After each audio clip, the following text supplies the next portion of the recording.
So I grew up in New York City to two fairly traditional Indian parents, though I did spend 3 years in Mumbai. And I loved music. I just loved music since I was super young. And I remember we had this bus driver when I was in kindergarten. And as he would pick up all of the students from the parents, he would play the classic music station on the radio. And then as soon as we would drive away, he would turn it back to the hip-hop station. So I remember all of us being like 5-year-olds and kindergartners turning up in the bus to the sounds of Nas, to the sounds of Lauryn Hill, and to the sounds really of 90s music in New York City. And for me, music really represented at a young age two things. The first was joyfulness, happiness. As soon as I would put music on, if it was a sad song, it would soothe my emotions. If it was a happy song, well then it did just that. It made me feel joyful. And the second thing that I loved so much about music was that it taught me stories about other people, where they come from, what is their walk of life like. Make some noise if you're from Europe. Okay, make some noise if you're from Asia. Hey, Asia in the house, amazing. Make some noise if you're from Latin America. ¿Qué tal, qué tal? Make some noise if you're from the continent of Africa. My track that I'm gonna play later today is an Afrobeat, Fela Kuti, Nigerian track. Make some noise if you're from North America. And then Antarctica, do we have Antarctica folks? Yes? No, I'm getting there, sorry, promise. Australia! Okay, so the point of me wondering about where you all are from is because the coolest thing about music is that you can be in Bolivia listening to an Afrobeat track. You can be in Lithuania listening to a bachata track. You can be in Alabama listening to Punjabi music. You can be in Sri Lanka listening to southern trap music from Alabama. The concept of being able to have empathy of how somebody else is living through the value of emotion that music delivers is so deeply powerful, and I really connected with that. I remember all of the artists whom I loved, they made me feel a type of way. I remember thinking, wow, this is the hip hop that's happening in New York. These folks are 30, 40 blocks living up the street from me, living totally differently than how I'm living. And I loved that. The more I would grow up and watch music videos, though, of some of my favorite artists, I'll be honest, I remember feeling like, wow, I love these artists so much and I love the beat so much, but so many of the women who are represented in these music videos are represented in such a reductive way. In a way that reduces us so often to our sex and sexuality instead of the very multidimensional and complex beings that we obviously are. And the interesting thing is that it wasn't just the men's music representing us that way. Oftentimes it was the women artists too, because it seemed that the industry placed that premium on us if we were women, and I hated that. And while I wasn't interested in telling somebody else how to make their art, I was interested in finding and designing the alternative. When the Spice Girls came around, it changed my life. Now the Spice Girls, for the babies in the room, are amazing 5-piece pop group from the UK. Each representing different archetypes. Yeah, UK, what's up UK? Best music, great music from the UK. We had the Spice Girls, we had Baby Spice, we had Scary Spice, and as a young person, I felt so represented in the music that I was seeing. I would dress like any of them on different days. I felt like I was different personas. I loved that they had an emphasis on girl power. I loved that they had an emphasis on valuing your best friend. It was so refreshing. And that sense of joy is something that would later inform the rest of my work to combat gender stereotypes in music and media today. As I moved through my life, I remember stopped playing the piano. I was playing the piano for a while, but I picked up the drums. I picked up the drums when I was about 9 years old at a summer camp, and I loved it. I loved it because I was good at it. I loved it because I knew it was rock and roll. Any drummers in the house, make some noise. Make some noise for the drummers in the house. And I remember feeling like, wow, I love how free and happy I feel when I play these drums. Now my father, fairly traditional man, he's an investment banker. He loved that I was drumming. He was very encouraging of it. And I was like a little bit skeptical. I was like, you're buying me a drum set, you're taking me for drum lessons, like, what's happening here? Later, I figured it out. He just thought it would be an excellent diversity check mark on the way to getting into a good college. You feel me? Yeah. So I always make fun of him for that because I'm like, it's something that I'll never stop doing, and I love it so much. My family, whether it was being Indian or just the way that we were brought up, had a really powerful and important sense of giving back. This notion that whatever privilege it is that we grew up with, whatever privilege it is that we grew up with, it doesn't matter where you're born. You can't help where you're born, but you can help what you do with that privilege. Does that make sense? I need like y'all in the back to like give me some energy.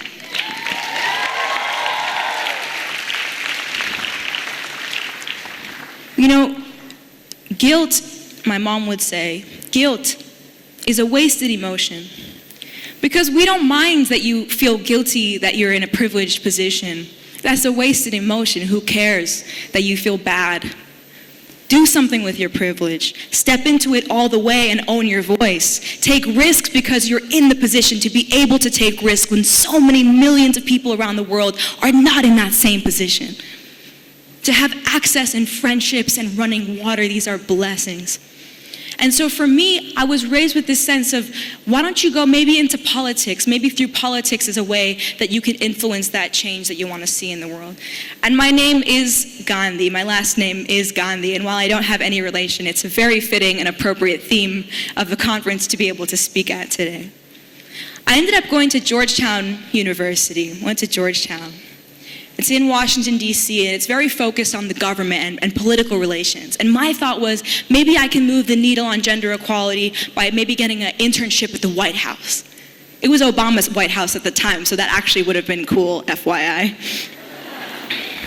Maybe I can get a job at the mayor's office, you know, maybe something like that. But the irony is that I remember doing these internships. I remember being specifically at the mayor of DC's office. I had gotten this prestigious internship. Anyone done an internship? Raise your hand. Internship of any kind. Okay, raise your hand if you loved the internship. Okay, medium. Okay, raise your hand if you didn't so much love the internship. Okay, some folks in the room. So for me, I didn't so much love this internship. And the irony of it is that my parents were so proud. They were so proud because on paper it looked so good, but I was like, I'm scrolling on the internet, like I'm bored. I don't feel connected here. One day I was leaving the mayor's office. I had my internship badge on. I was a third year at Georgetown. I was leaving the mayor's office and there was a big protest outside in the streets. And the protest was because the mayor was shutting down a local homeless shelter to make way for a bunch of very wealthy condominiums that would put money in his pocket. And it was a well-known fact. And so people were protesting the shutdown of the homeless shelter because they knew it was a corrupt motivation. And I noticed there were a bunch of drummers there. And I had this feeling like, I'm on the wrong side of this. I'm supposed to be at the mayor's office, which is supposed to be the leadership of this city and this community. And yet it's participating in something that is wrong. And I know that. And I remember taking off my internship badge and very quietly going around and joining the drummers. And the drummers told me when the protest had wound down, listen sis, we're all gonna meet tonight at a place called 18th Street Lounge. We're gonna have a bunch of reggae music and we're gonna teach everyone how we can get together, collectively organize. And I was there. And each person would get on the mic between songs and say, hey, we're gonna hold a meeting downtown so that we can raise money to shut this down. We're gonna sign a petition so that we can shed light on the corruption that's here. And I said, wow, I don't know if this will work because sometimes corrupt powers are so strong, but I do know that I'd rather be on the right side of history using my music to make change than on the wrong side of history so that I can have a check mark on my resume.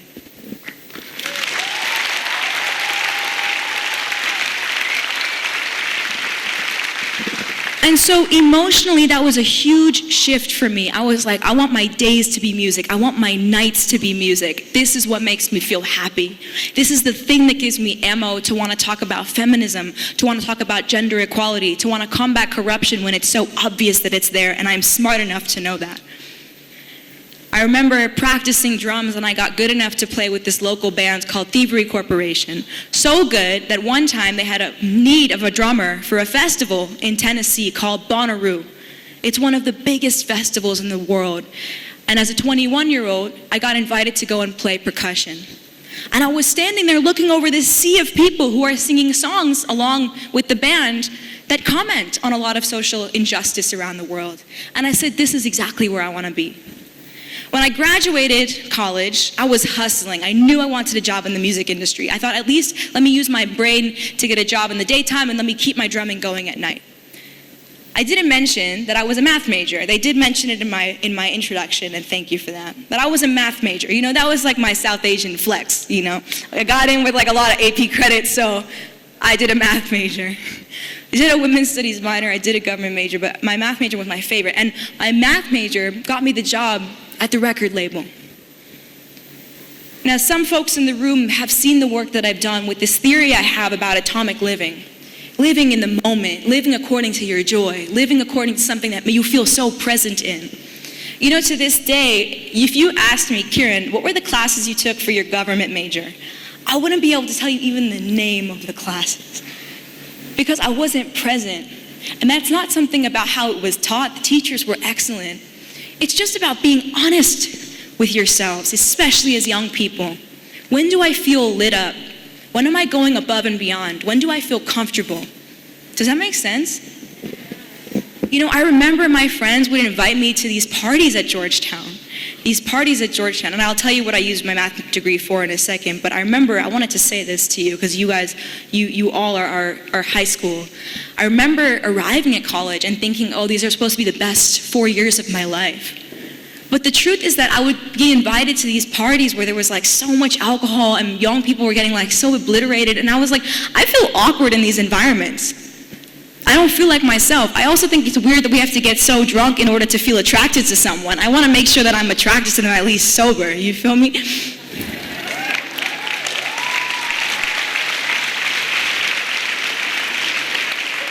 And the thing is that in the beginning you go because you're like, maybe I'm the issue. Maybe I'm not cool enough. Maybe I don't get it. Maybe I'm not like, you know, on that level. Maybe I need to get on that level, you know. But after a year of doing that, I was like, no. I would so much rather get 8 hours of sleep, get a 3.7 GPA, and play my drums all day long than doing that kind of thing. So when I graduated, yeah, let's clap for that.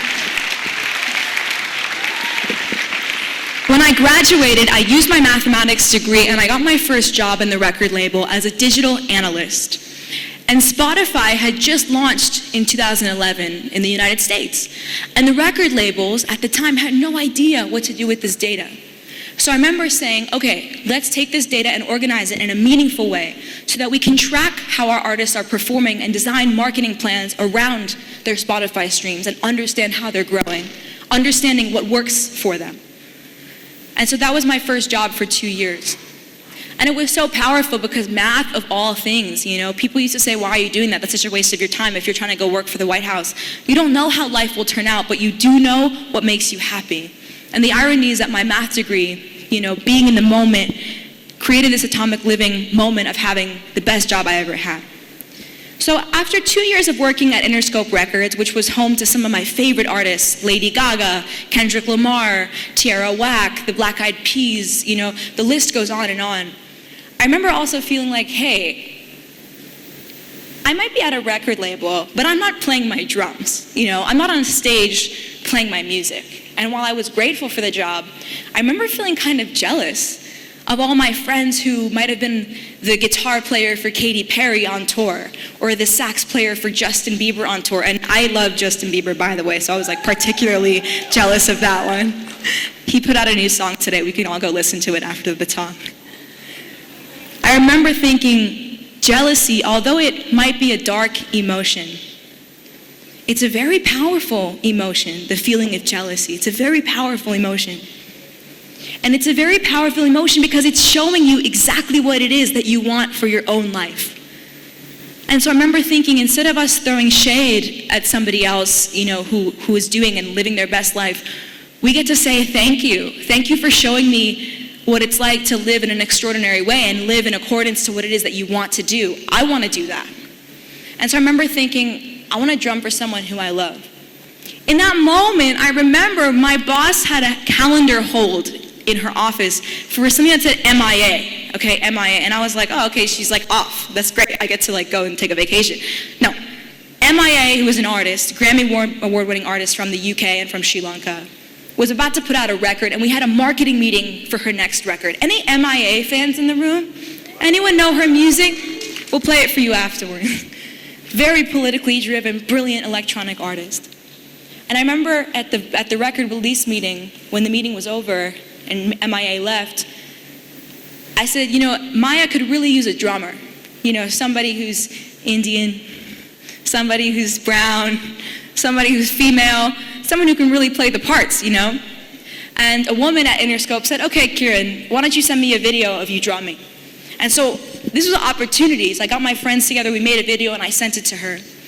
M.I.A., who was someone I was such a big fan of at the time, responded to me directly about the video. And she said, I love this video.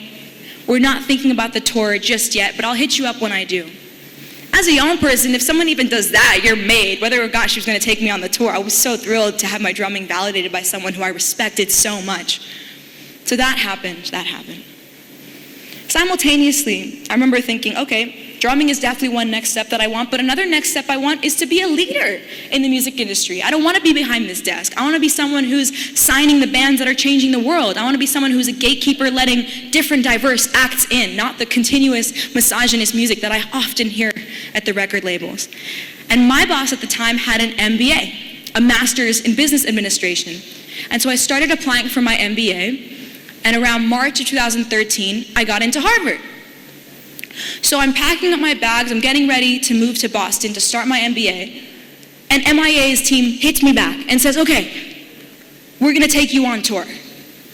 We're gonna go to the UK, we're gonna go to Poland, we're gonna go to Argentina, we're gonna go to Chile. I was a young person, these are places I had never been in my life, let alone thinking that I would get to go as a drummer, let alone thinking I would get to go paid as a drummer. Now, what would you do if you were in that situation? The very tour of a Grammy award-winning artist has asked you to perform during the exact semester of your first year at Harvard Business School, one of the most prestigious universities for business in the world, and yet also the breeding ground of the capitalist patriarchy, okay? That is Harvard Business School.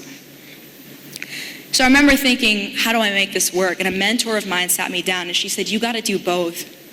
You gotta do both because this is something that you love. You gotta make it work. And there is a strong power of manifestation where if you can envision it, when you believe that it's possible, it is possible. And I remember I would go to school in the daytime, and you can't miss class, by the way. Like, you can't even be late. They'll close the door. It's like very strict. I'm not used to that. And so I remember I would go to class in the daytime, and then on Friday I would catch the flight and go wherever we were playing that weekend. One week, we had shows in Brooklyn, so Boston is 4 hours north of Brooklyn, a 1 hour flight, every single day of the week. So Monday, I would take the flight after I'd go to class, fly to play the show in New York. Tuesday morning, I would fly back to Boston, go to class, and then come back Tuesday night, play the show in New York. Wednesday, go to Boston, take class, fly back. Yeah. Now, if I was a consultant doing that exact same job, but I didn't love it, it would be hell. I would most possibly be an alcoholic, without a doubt. Only because I didn't enjoy it. Well, when it's something you love, you're hungry for it. And I really want to reiterate that point to the young folks in the room. You're allowed to follow your bliss. And for me, I always remember bringing my parents along the journey with me. My mom is a very spiritually minded person. She's always like, are you happy? Are you hungry? Are you eating? Do you have friends? Does your barista know your name? You know, things like that. She's like more spiritually minded. My dad is the disciplinarian. You know, he's like, what's next? What's happening? And we need that healthy balance of both. You know, we do. But it's important to bring them along the journey and remind them, if I am happy, I will be successful. I believe in that, I really do. So that was my first year at business school, balancing both. Let me check how we're doing on time. Okay, cool. A little bit longer, and then I'd love to invite the audience for questions, maybe another 10 minutes or so. In my second year of business school, I had this feeling that's called imposter syndrome, where you don't really feel like you belong somewhere. You feel like maybe the reason you got in was being the diversity check mark, or you didn't deserve it, or it doesn't feel good to be there. But I knew that that was in my head and that I had to work out that insecurity with myself and understand, what is that about? And if you ever feel that way, if you ever feel like something someone said really hurt your feelings, of course take space from that person, but go deeper to say, why did that upset me? What am I insecure about? Because if it wasn't something that we felt a type of way about, what they said wouldn't matter so much. So make sure to always do that work. So I said, why do I feel that way? I said, I don't know, but I have to figure this out. I have to rebuild my confidence back up. In Boston, raise your hand if you're from like a cold place that snows. Yeah, good job. I salute you.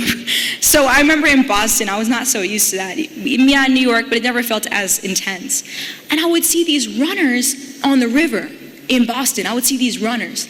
Any runners in the audience? Yeah, it's amazing. And I felt so inspired that it would be snowing and hailing and they would be running. And I was like, listen, if you run 1 mile, 2 miles, 3 miles, 5 miles, that is an honor that no one can take away from you. No one can say, oh, you got that because you're the diversity check mark. That's an earned accolade. And so I started to run. I started to run my ass off, up and down. And I would say, listen, Kiran, if you can't make it back, just take an Uber. No one will know, It doesn't matter. You have to do what it takes to get yourself out that door and motivated. So I would run 3 miles, then I got better, I would run 10 miles, then I'd run 15 miles, and I just found myself feeling happy. I found myself at the end of each run being like, oh, I want to do that again. And I hadn't felt that way in a long time, maybe not since I had played the drums for the first couple of years. And so it's really important to pay attention to that bliss. By the time my second year at business school, my final year had finished, I had graduated, and a friend of mine said, let's go run the London Marathon together. And I said, you're crazy, but let's go, I'm down, So I had been training that second year. Now we arrived at the start line of the London Marathon, 2015. And I was ready to go, I had my iPad, everything. And I realized I'm about to be on day 1 of my period. Now, for those in the room who do not have a menstrual cycle, let me tell you what you're not trying to do on day 1, okay? It's run 26 miles, 42 kilometers, okay? So like many of us who have been caught unprepared on our cycle, I started evaluating my options. Okay? Like toilet paper, quick fix, not gonna cut it for 26 miles. A pad, it causes chafing, it's not an appropriate product for 4 hours of running. A tampon, I guess so. People ask me this all the time. I didn't want to have like an extra one to change it out along the marathon course. There's no privacy. I didn't want a foreign object in my body like running for 4 hours with discomfort. It didn't feel right for the needs of the moment. And I thought, wow, this is crazy. Millennial woman, I feel like I have all the liberty and privilege in the world, and yet this is something I've never really talked about. So I decided to just bleed freely and run. Now, I knew it was on some punk rock stuff. I was like, listen, bleeding from anywhere, running 26 miles is a punk rock move, if you ask me, okay? So I'm running, I'm bleeding. It was an amazing, amazing marathon. I crossed the finish line. But as I was running,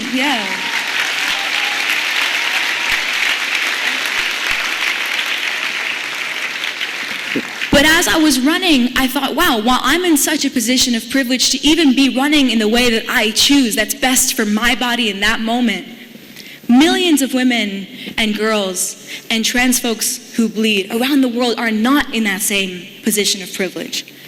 And that stigma, the inability to talk about something that you want to talk about, is one of the most effective forms of oppression, because it denies us the ability to talk comfortably and confidently about our own bodies.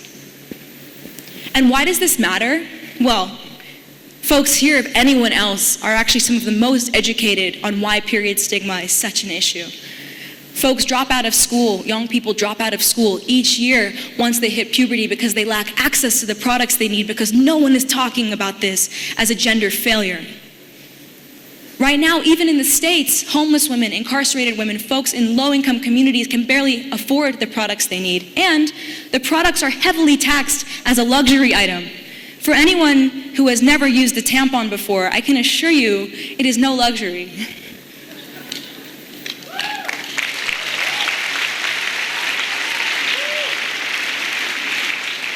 One of the other problematic aspects of the menstrual equity conversation that's happening right now is one of an eco perspective, an environmental perspective.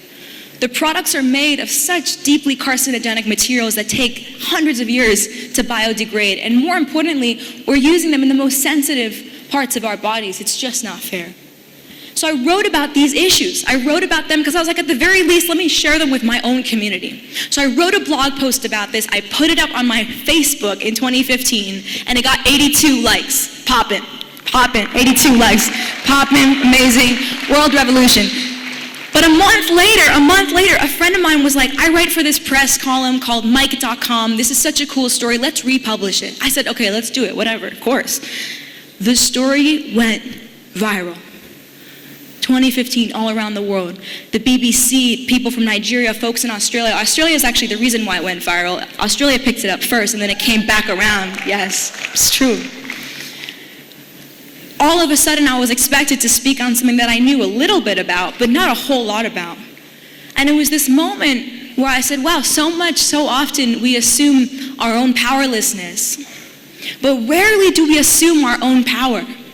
And I said, I would rather be talking to all these reporters about my period if it gets the whole world talking about this. For 4 days, it was trending on Facebook. People all around the world were having dinner conversations about the crazy feminist runner. But I said, listen, it doesn't matter. We have to break that stigma.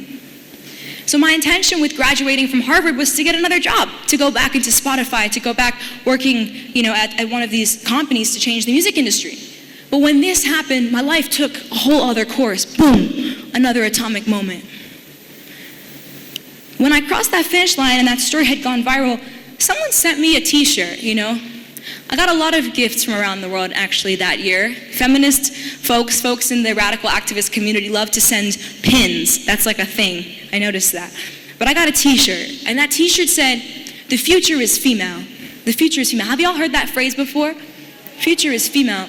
I was like, whoa, I never seen that phrase before. And of all the other feminist slogans that I had seen my whole life, this was the first slogan that I had ever seen that put femininity as something aspirational. So many past feminisms that I had ever seen in my life always taught the need to catch up to what the men are doing, Dress in a suit if you want to be taken seriously. Masculinize if you want to be taken seriously as a leader. I said, wow, this is the first time we get to lead from our femme, where we say, what is it that the feminine archetype of leadership can offer? Now, so many times people say, oh, the future is female, the future is all people. It's like, yeah, well, obviously, it's not a literal phrase. It's like when we say, save the dolphins, it doesn't mean kill the whales. It's like when we say Black Lives Matter, especially in the States, when we say Black Lives Matter and they come at us with all lives matter, it's like, well, yes, but all lives are not being mass incarcerated and gunned down in this country the way Black lives are.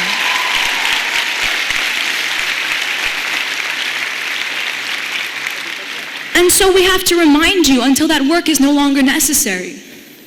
Similarly, when we say the future is female, it's about valuing the femininity in all of us. It's about saying, what if we led with emotional intelligence instead of brute force aggression like this President 45 in the White House is right now? What if instead, oh, you guys are the best. You guys are the best. I don't want to keep interrupting the flow. Thank you. I'm glad that you're listening. I appreciate that. What if we said, let's be collaborative instead of competitive? All my life, every environment, every academic environment that I was in was so competitive. The few times that I would disconnect from that and follow my own joy are the times I'd get 100 on the tests. What if we were linked and not ranked? For me, this is what the future is female is about, and it is deeply inclusive. It's important for each generation to repurpose a phrase for the needs of the times, to give it the unifying definition that brings people together to combat oppression. When the marathon story went viral and I was invited to speak around the world about this issue, I would get asked, can you also come play some music? And I would say, but I'm a drummer. I've drummed for other people. I don't have my own music. Luckily, I have been producing beats and things like that just for fun, stuff that I love to do. But it was this moment where I was in a lucky position where someone, because of my activism, wanted to hear the musical side. And I said, wow, this is such a blessing. I can't think of anything that I'd love to do more than to write my own music, taking my message and infusing it with electronic beats and drums. And so that's what, in the past 4 years, I've been doing, traveling the world to perform and produce music that I believe elevates and celebrates the female voice. And the interesting thing is that every time I go into like a workout, environment or like a club scenario or whatever, I'll listen to the lyrics of the music that's being played, the music of our generation right now. And while I love the beat, as I mentioned earlier in the talk, so much, still, so many of the lyrics are so deeply and violently misogynist. And while I'm not here to tell other people how to make their art, I want to be the change I wish to see in the world. I want to provide and design that alternative. I want to make music that makes people dance and turn up and feel dope without contributing to the oppression of somebody else. What a concept!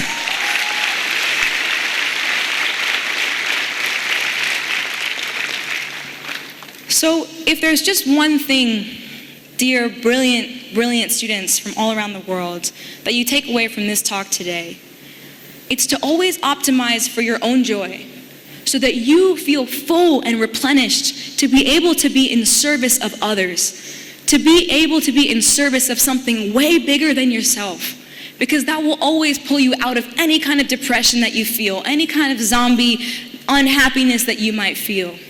It is okay to enjoy something. It is okay to take that very thing and think, how can I use this to make somebody else feel better? So thank you, namaste, and be the change you wish to see in the world. Thank you. Thank you.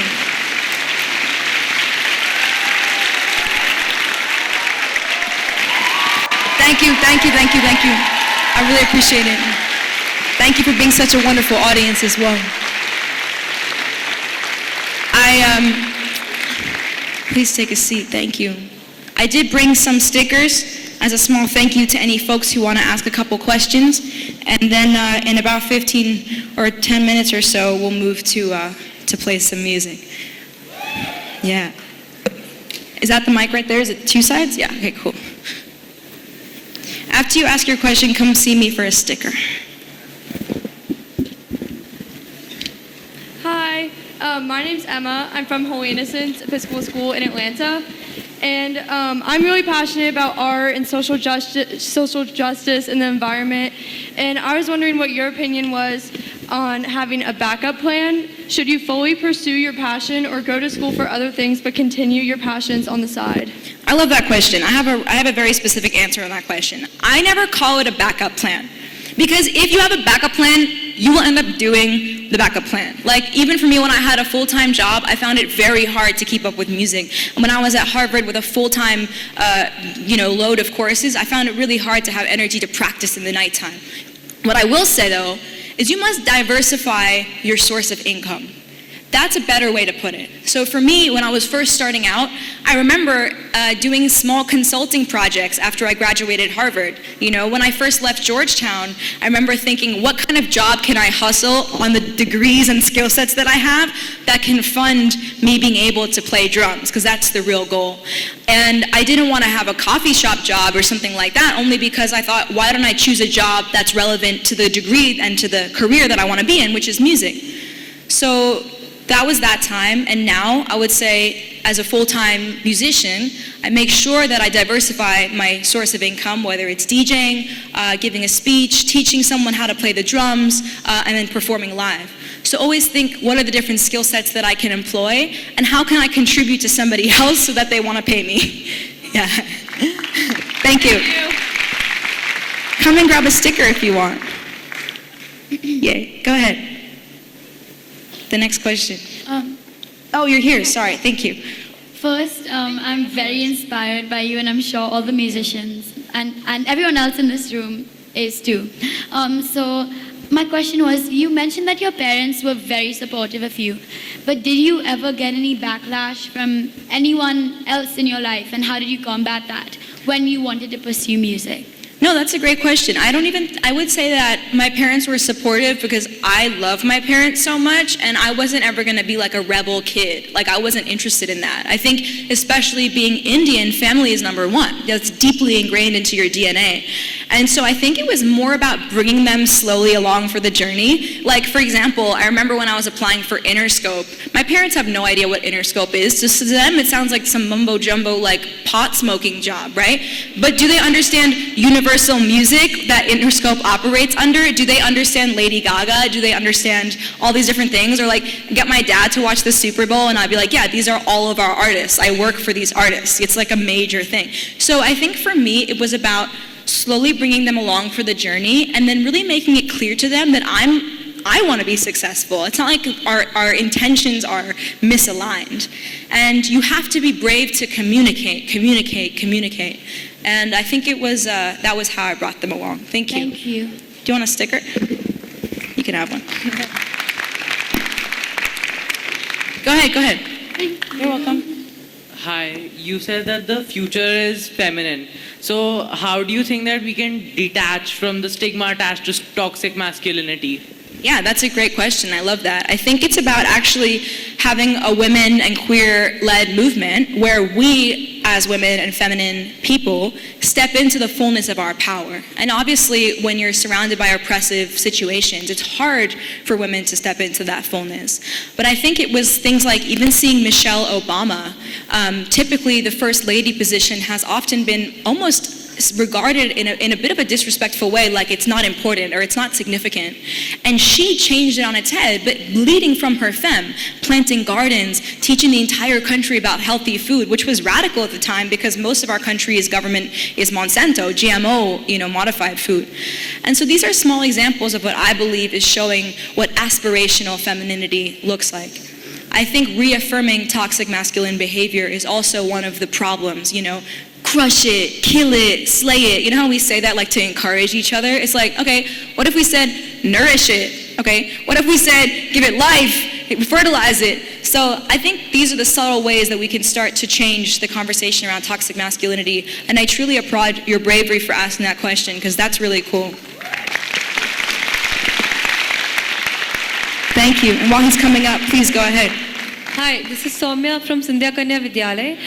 You talked about women being reduced to objects and the messages being sent out in music videos of many of the artists. So how do we think the content that reaches the audience can be changed or the message that's sent out? Yeah, that's a great question. I think the main way that I try to do that is just by providing the alternative. I mean, the coolest shift that we're seeing right now, I would say, is Lizzo. Do you know the artist Lizzo? Yeah. I would say even 10 years ago, someone who was a young black woman, but who was heavy in her body, wouldn't be considered someone who could raise to the top. She's been on the top of the Billboard Top 40 for the last 6 weeks. That's unheard of in pop, unheard of. And the music is positive, the music is feminist, the music is pro-black. It's incredible, things that you think the state often stands against. So I think it's us as consumers being intelligent with how we spend our money and consume content.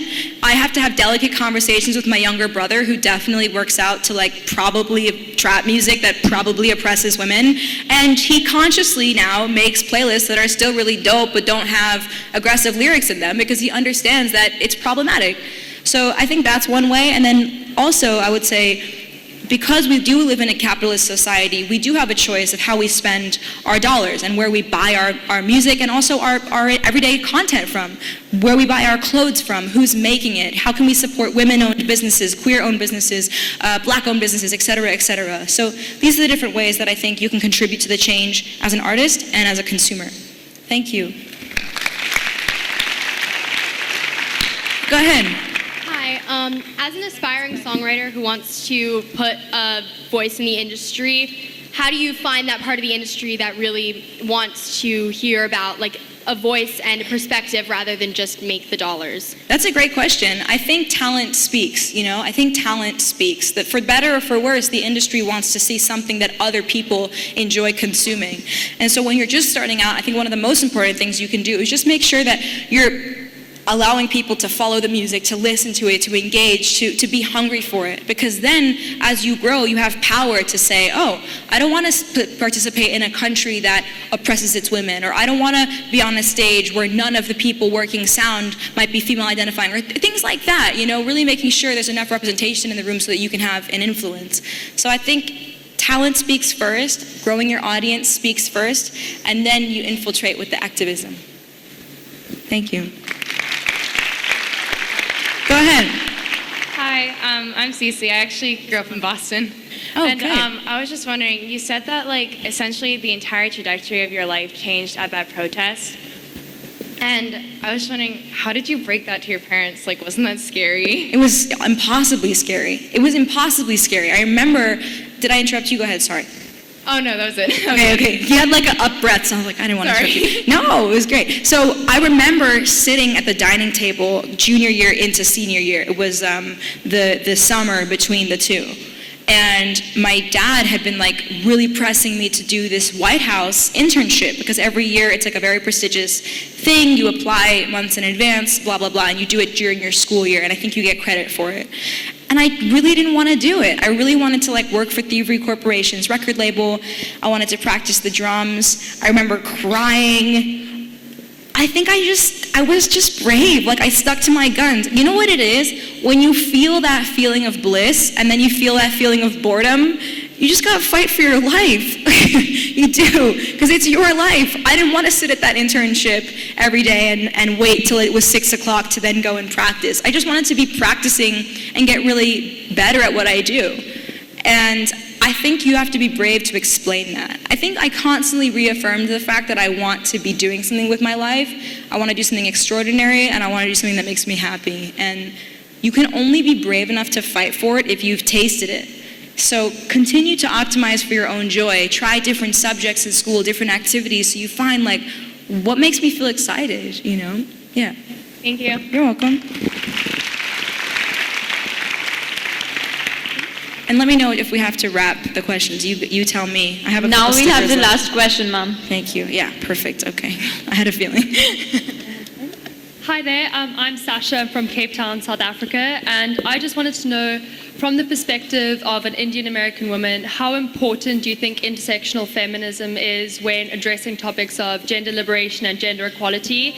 And is it neglected too much, and how can we introduce it into more of this topics and conversations? Yeah, I'm so glad you asked that question. So the question is about intersectional feminism, which basically addresses the fact that not all gender equality looks the same. Because if you come from a different class, folks in the States, when we used to fight the earliest feminist movements, the biggest criticism was that it was a white woman's movement. It was not a global movement that looked at the fact that racial equality affects people differently, gender equality affects people differently based on their socioeconomic status and based on their race, especially in the United States.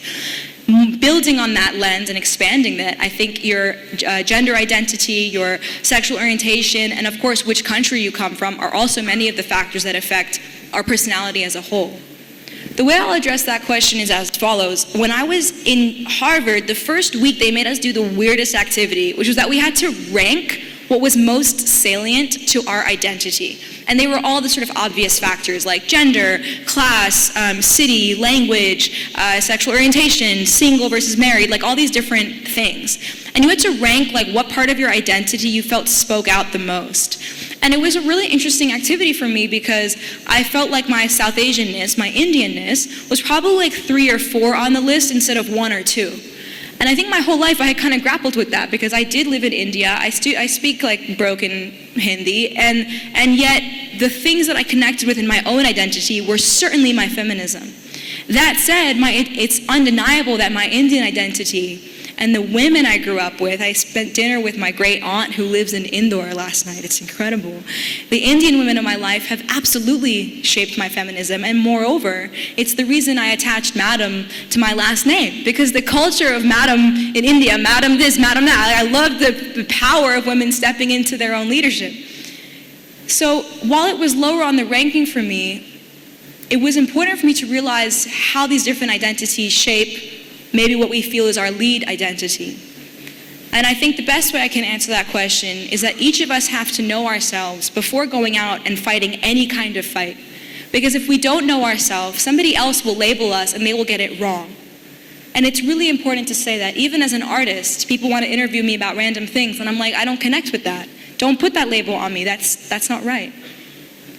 Intersectional feminism is something that's very, very important to me. And I do feel that the process of traveling to different places and learning how gender liberation looks and feels in different cities is something that I constantly use to evolve my own viewpoints. So yes, of course we need always, feminism is only intersectional. There should not be any other kind of feminism. And moreover, it takes us to really know ourselves before we even engage in these conversations. Thank you. Come and get a sticker. I'd like to invite my Top Knot Turn Up backup dancers to the stage.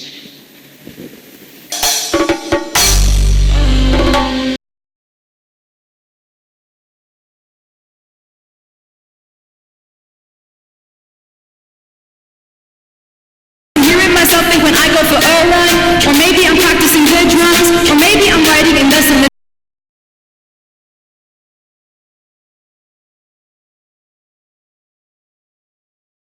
hang with me then. Work with me, this ain't no time to come flirt with me. Pipelines and drills are destroying the earth.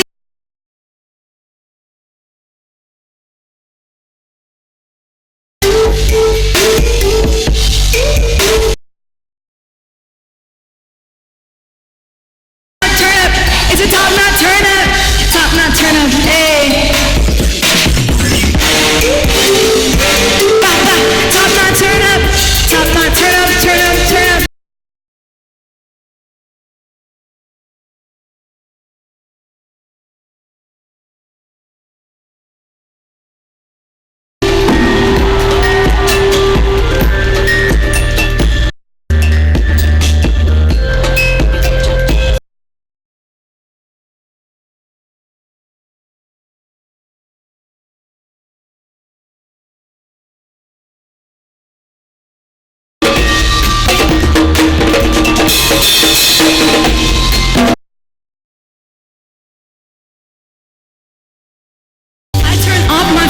Notifications so I have more time.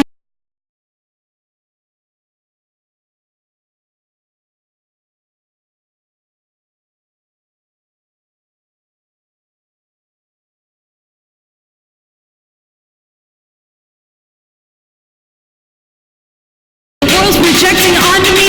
Please do not trouble me when I am focused. The future is here, no, you already know this. I'm fighting against the corruption. I'll slow to turn up in my top office when I first wrote this.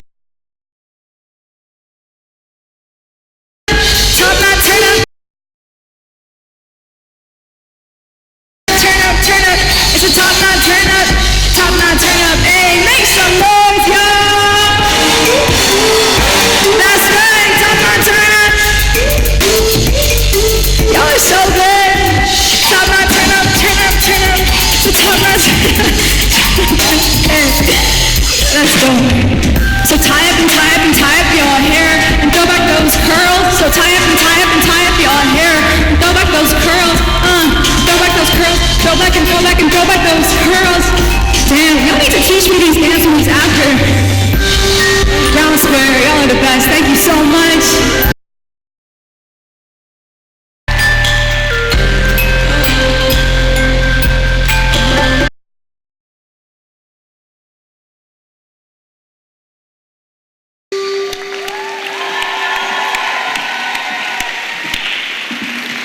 Now this is a big stage. We have another song coming up.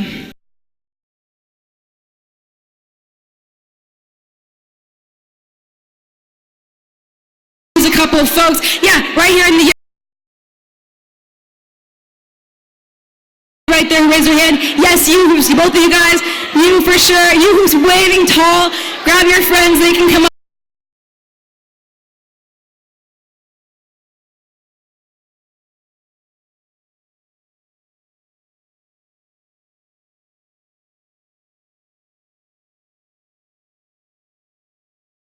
And that's it. Perfect, perfect, perfect. Okay, and now move to the back and behind the drums. This is amazing, amazing, amazing.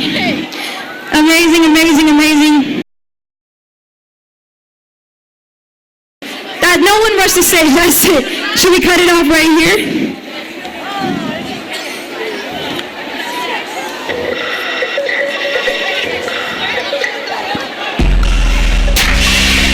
All right. That's it.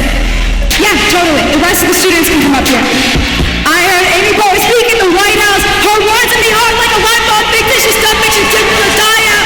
If it wire, I love that triumph. I am just talking about love and defense.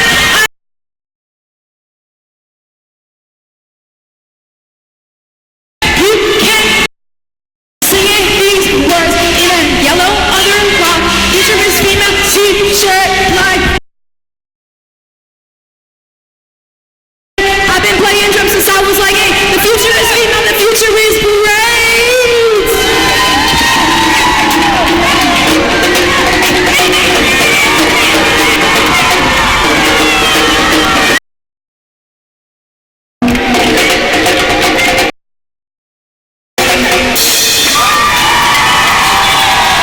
Is female. Sing it with me. Ready? Right here. Love you. Don't worry. All right, this is the dance part. Dance, dance, dance, dance. Jump, jump, jump, jump, jump, jump, jump.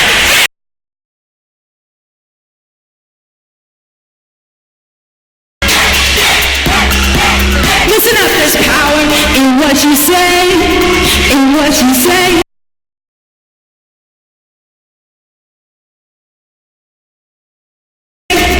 In what you say, own your voice, don't be afraid.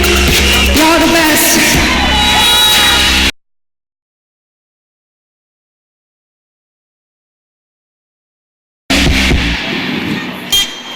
How could girly ever be an insult? All the women I know are once moving culture. What would happen if we were a little less aggressive or femininity? We have to value girls more than our looks. The biggest threat is a girl with a book. The system must make her birth to you. To me, the future is female means female qualities be subordinated to male qualities. I want to live in a world that is collaborative, a world that is emotionally intelligent. We are linked and not ranked. Make some noise. Is female.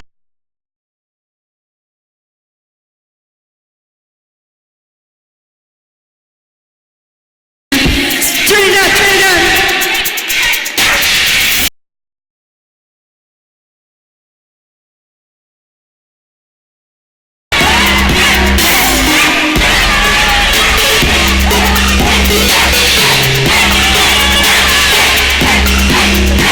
There's power in what you say, in what you say.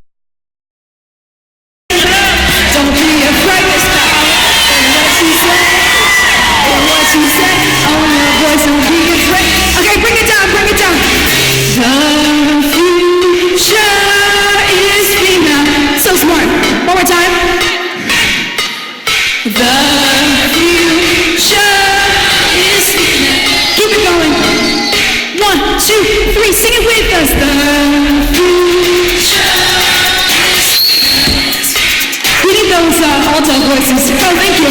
The future is female. Last one, y'all. The future is female. Make some noise.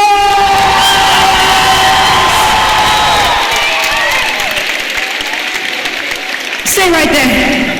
Stay right there. Stay right there. Oh, stay right there. Best band, best band, best band. We're all going on tour. That's the new plan. Conference is canceled. We got one more for y'all tonight. Thank you so much. Left, right, left, right, left, right, left, right, left, right, left, right, left, right.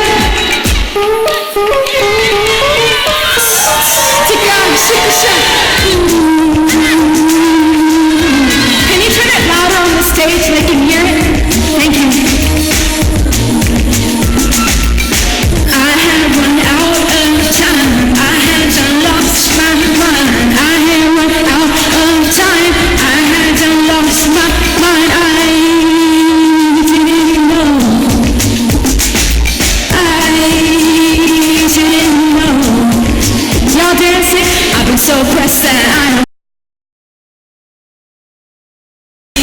bad habits have got to go entirely. But what's bothering me is this society that's killing me. All my bad habits have got to go. All my bad habits have got to go. That's it. All my bad habits have got to go. I like the hands. All my bad habits have got to go. Bring it down, bring it down. Make some noise for the folks on the stage. Make some noise for yourselves. I need everyone in the audience to stand up while we finish this last track. Stand up, stand up. Ready? Ready? Clap with me.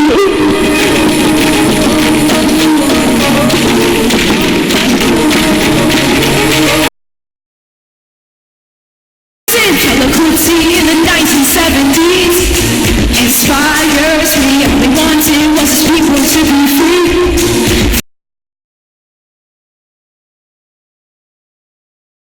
In the 1940s, I've been reading about women's history. In the 1920s, thinking about how I can be so much better. Where's the principal from Oman? Last night, she's a drummer. There's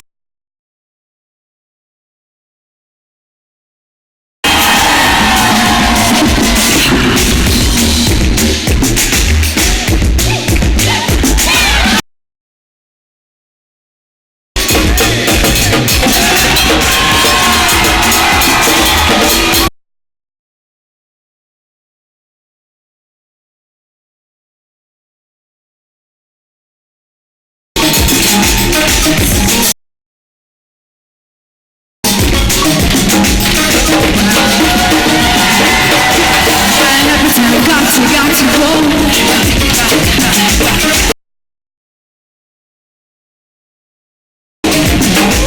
All my bad habits have got to go. You got it. Sing it with me. That's it. Sing it with me. All my bad habits have got to go. Like being late for everything. All my bad habits have got to go. Sing it with me. Bhangra, Bhangra.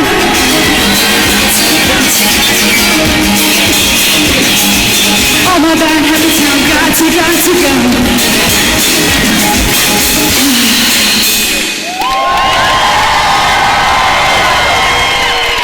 Thank you so much. Best drummer. It kind of changes perceptions, all right? Hopefully. The old woman can also play a little bit. I knew it. I knew you could. Love you. Let's take a bow, everybody. Good work.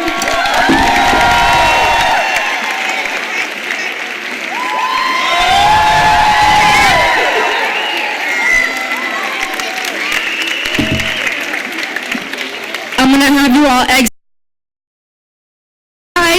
I'm going to play a little bit of music and we're going to close out. Stay in touch on my Instagram. Ask any questions. After, we're going to pack up and then we will.